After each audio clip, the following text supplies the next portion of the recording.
La culture de la vigne fait partie intégrante de l'identité du canton de Vaud.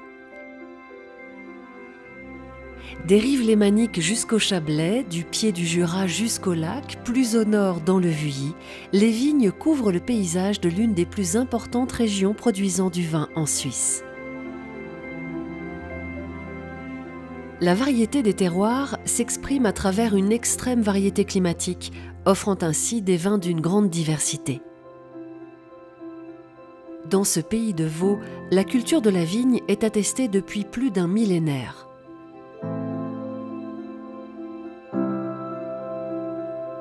Perché à pic sur le Léman, Lavaux accueille des vignes depuis le XIe siècle.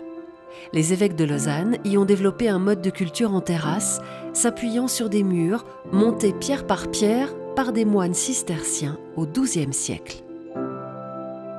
Le caractère exceptionnel de ce paysage, sculpté par la nature et façonné par la main humaine, a valu une inscription de Lavaux au patrimoine mondial de l'humanité par l'UNESCO.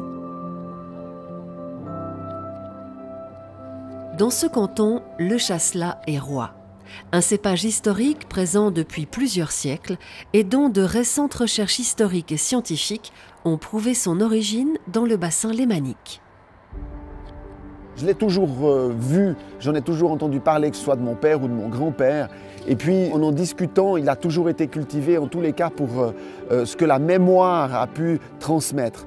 En tout cas, dans les 8 dernières générations, on a toujours eu du chasselas.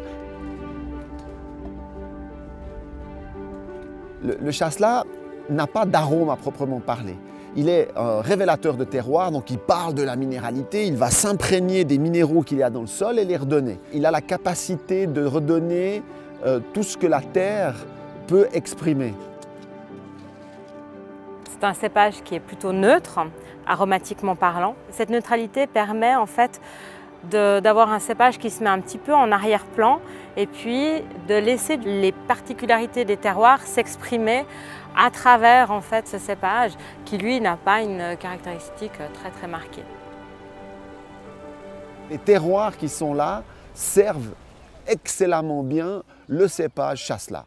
Et c'est ce qui est magnifique ici à Lavaux, c'est qu'on est vraiment dans cette interaction où quelque part entre les sols de Villette et ceux de Saint-Saphorin en passant par Épaisse et le Calamin, on a des choses tellement différentes qu'en respectant le terroir, on a des vins qui sont incroyablement personnalisés.